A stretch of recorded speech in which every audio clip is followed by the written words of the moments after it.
Hey guys, welcome back. Doing a little bit of a bonus video again this week. There's been a lot of talk around upgrading the offensive line to capitalize on the run game, and especially a desire to get two big maulers at guard.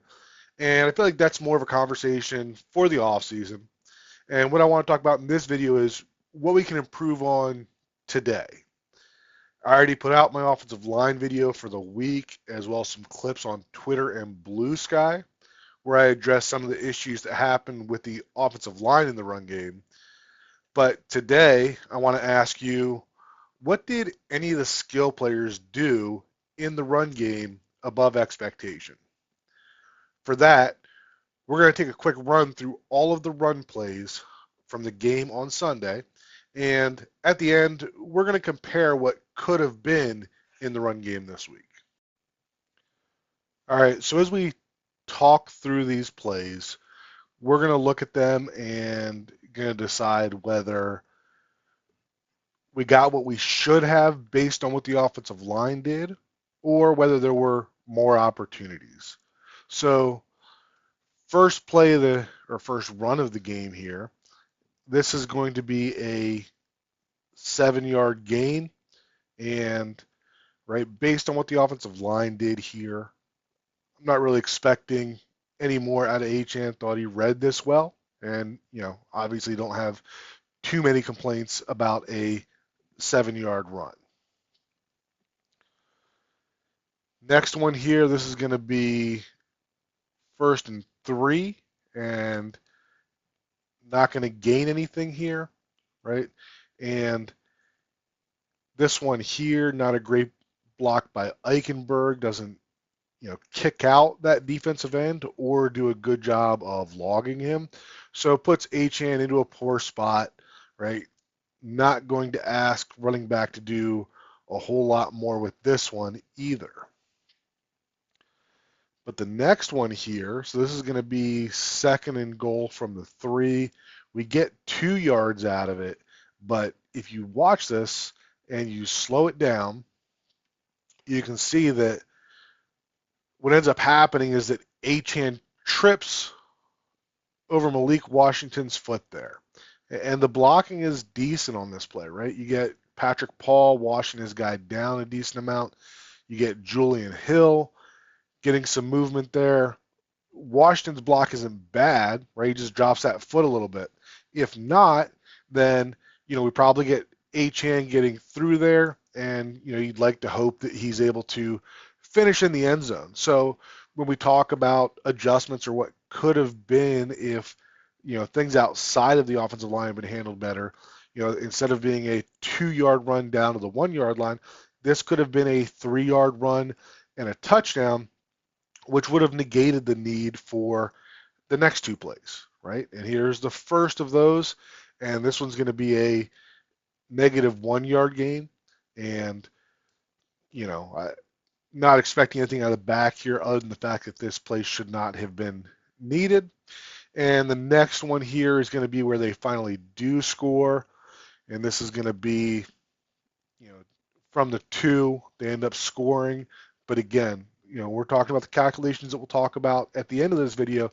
These last 2 plays shouldn't have even been necessary to add to the attempt total because they should have scored on the one that Achan tripped on Malik Washington's foot.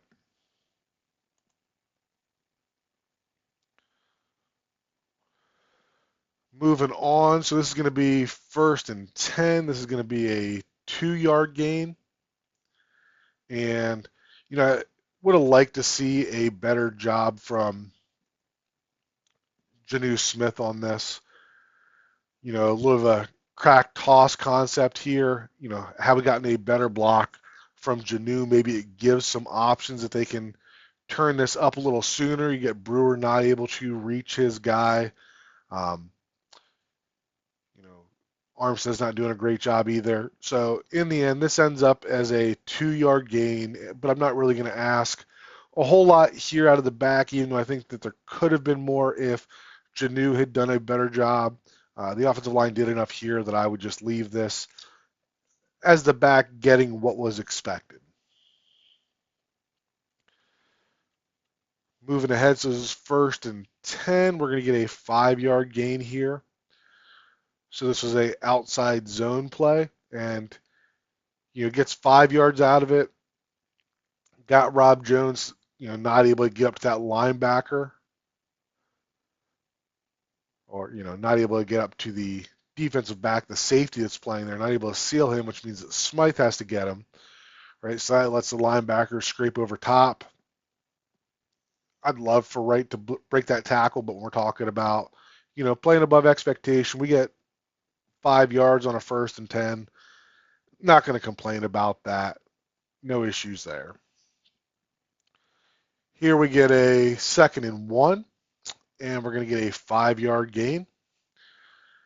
Similar idea here, right? I would love to see Achane actually be able to fall forward on that and get a few extra yards, but we're talking about a 2nd and 1 carry, and he, takes it up the middle, finds what's there, and gets 5 yards.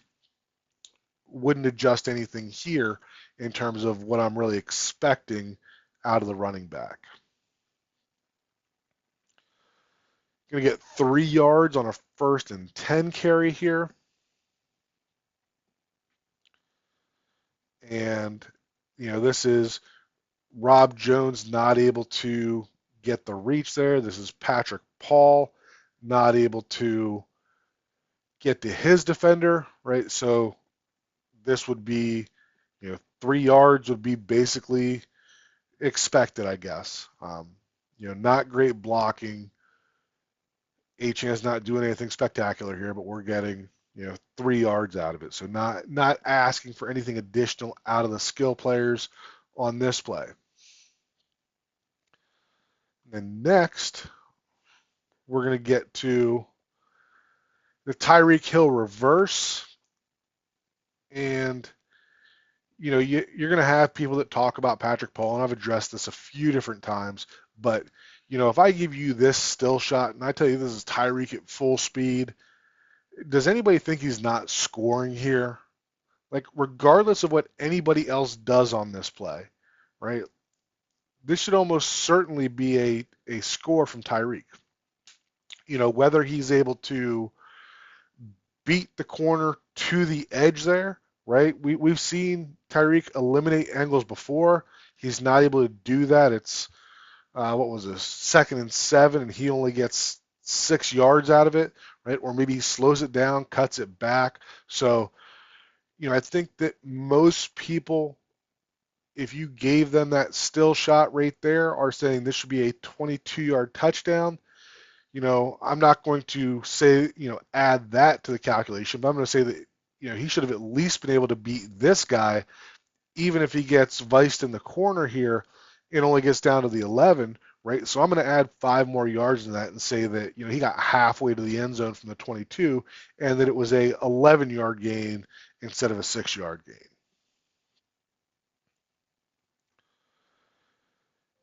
Next play here, this is 1st and 10. This is going to be a 1-yard gain. And, not great blocking here. This is a crack toss type of play. You get a little bit of counter action there with it.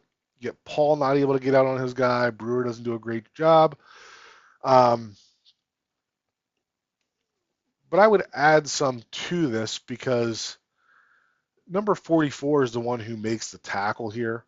But he's almost overrunning this play and able to reach his backhand out. And looking at where this contact happens compared to where Achane falls, I don't think it's, too much of an expectation to ask him to fall forward for a couple of yards, right? So for this one, I would change it, if a running back did what was expected, then I feel like falling forward for 2 extra yards is not out of the realm of possibility. So I would change this from a 1-yard gain to a 3-yard gain on 1st down. Next one here, you're going to get 6 yards on 1st and 10. This is one that I thought maybe there was a little more potential to stick to the outside here. And following, if he's following his reads based on where Paul is. I get that's a little muddy, but I feel like he's got a little better outside leverage there. He cuts it inside. He gets 6 out of it. So, not going to, don't hate this decision too much, but I feel like it kind of comes back to bite him later in the game where he sees that space and runs to it. But for this one, 6 yards, not going to adjust that at all. Next one here, 2nd and 4, we get 3 yards out of it. And this is going to be the Tua scramble, right? This just is what it is, no plus or minus there.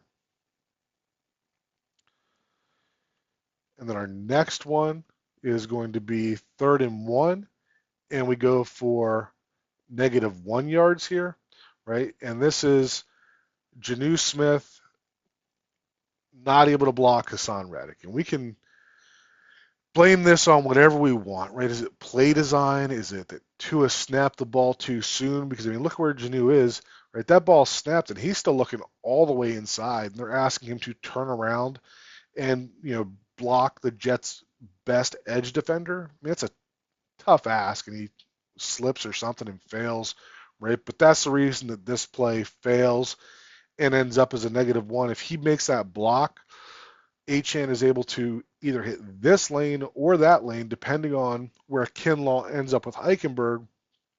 He potentially takes that one to the house. But I'm not going to get too greedy here.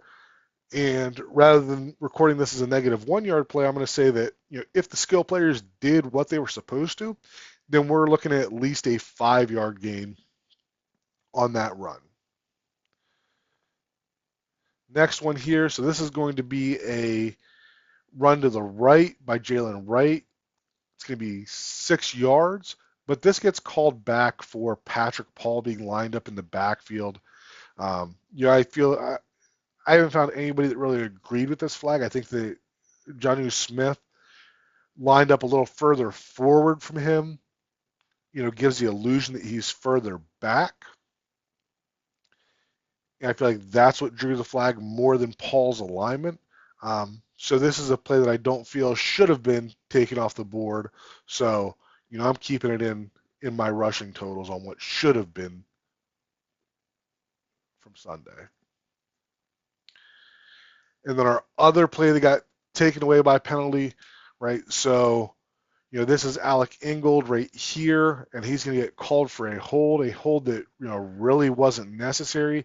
If he just runs through Reddick there, then, Reddick has 0 chance at making that play, right? You get the little chip from Julian there, just run through his outside shoulder, and there's no chance, right?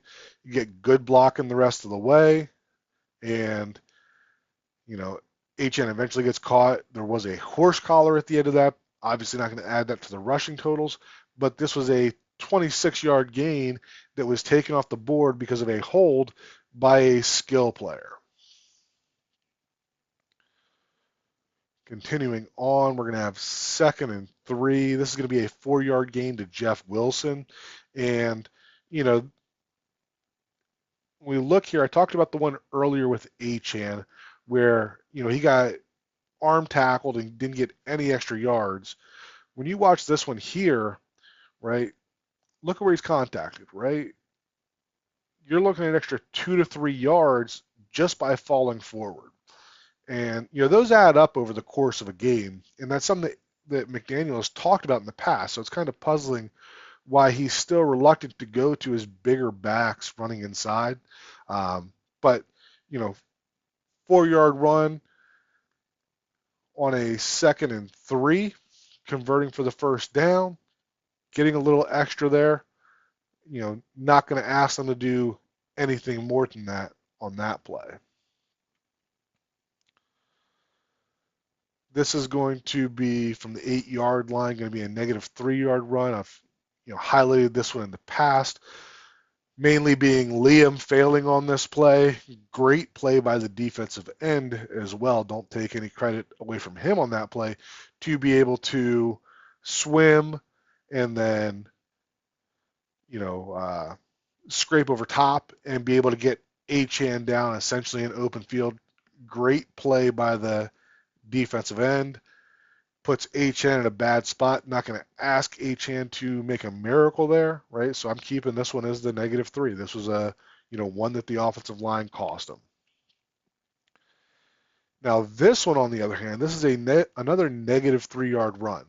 But the problem here is that this is Tyreek Hill, and they are asking Tyreek Hill to block this edge defender.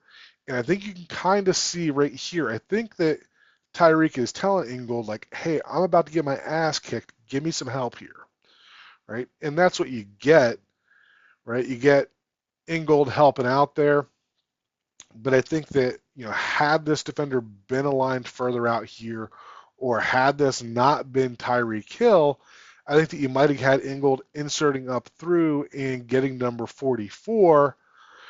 And if you do that, right, then you have Achane, who just has to, beat number 22, and it just becomes, who's more physical at the goal line between Achane and a defensive back. Instead, Ingold has to become the fixer and help out. Means that 44 gets a free run. Achane tries to bounce it. So for this one, I'm not expecting more out of the skill players. What I'm expecting is that either Tua checks out of this, or they just don't call this play when they see this type of alignment. So I would, personally, when I'm looking at where in the run game is the offensive line's issue versus where is the skill players' issues, this is a play that I would wipe completely from the box score when I'm looking at what could have been, because this play should never have been run.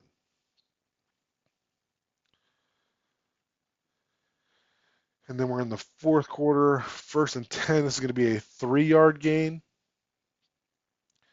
And again, this is, not getting a whole lot, but I like the way that Achane gets upfield quickly, gets 3 yards here. Not expecting miracles, not expecting him to drive forward 4 or 5 yards, but thought he did a good job of moving his feet. 3-yard gain here, nothing wrong with that. All right, last play here. So this was overtime run, 1st and 10, ended up as a 3-yard gain, and not we end up scoring, right? So this was inconsequential, but where my issue with is on this run, we talked about earlier about Achane seeing that space and taking the cut back on the outside zone. I think the same thing happened here. He saw this space and took it and took the 3 yards, but this is a long trap or power type play, and this is a play that's designed to go to the right side. They're trying to get a double team between Lamb and Eichenberg on Kinlaw. Julian Hill is going to climb number 44. And then you want Rob Jones pulling and kicking out the defensive end. And you can see that that's not the way that this goes at all. Kinlaw slants into the play, gets over top of Lamb. The defensive end crashes inside Julian Hill. Everything gets bottled up here. Can't kick out the defensive end, but the guards know that if they can't kick out the defensive end, the next thing they want to do is to log or seal the defensive end. And that's what you have right here. What I want you to look at here is that Rob Jones is sealing everything to the inside. Waddle is sealing there, and you're going to have a cornerback out there. 44 is not blocked, but I feel like Achane's going to beat him, past this Waddle block in a foot race. And then you're going to have Achane one-on-one with a corner. And in overtime, I don't think it's unfair to expect him to be able to break that tackle in open field and score the touchdown to end the game. Instead, it ends up as a 3-yard gain down to the 10. If he doesn't cut back into that space and instead hits the space over here, and I wish I had that sideline copy of this one, you'd see that there's all kinds of green grass over there for one of the best open field runners in the league to work with, and he could have ended the game right there. So in terms of expectation, this is probably the one, just based on the situation of the game, that I'm going to say I expect Achane to get to the space over here on the design side of the run and to beat the corner one-on-one as opposed to taking the space in here with a lot of green jerseys for 3 yards. So that would have been an extra 10 yards and another touchdown. Now, if we add that all up, right? So we go through, we've talked about every run in this game. The box score will show you that they had 19 carries for 44 yards. If you take away those 2 runs early in the game after Achane tripped on Malik Washington's foot on what should have been a touchdown, those plays shouldn't have even been needed, and you take away that goal line run that I said should have never been run because Tyreek and the leverage of that defender, you're at 16 runs that should have been called in that game. Well, should have had more called, right? But if we don't add in any more runs, there were 16 plays that we can look at. And if you add in those extra yards that we talked about throughout this video, you're at 101 yards, and you add the other touchdown from this play, assuming that Achane's able to make that corner miss and score. Now you're looking at 16 carries for 101 yards and 2 touchdowns. And that comes out to a 6.31 yards per carry. So, and like I said, this is not asking the offensive line to do anything. It's not asking the skill players to do anything spectacular outside of maybe this overtime run where I'm asking Achane to be a number 1 back. But this is just fixing the simple stuff in the run game using the personnel that we already have. So obviously, the offensive line, there is room to improve. But if that's the only thing that you're focusing on with the issues in this run game, then you're missing the mark here because there are opportunities here in 2024 to clean up stuff outside of the offensive line and still be able to have a productive day, right? And if you start doing that, then McDaniel calls more run plays than 5 of them in the second half, and that's how you get, from the 101 yards that we could have had in this game to 150, 200, and then we're all celebrating the offensive line again. So I hope this makes sense. Hope, like I said, not trying to excuse the offensive line. I just feel like there's other opportunities to talk about than just saying we need to add 2 big nasty guards in the offseason, and that's going to fix everything. So as always, if you want to add anything to this conversation, you want to disagree with me, feel free to put it in the comments. Come over, find me on Twitter, Blue Sky. Always like talking football, especially offensive line stuff. Talk to you guys again soon. Thanks for watching.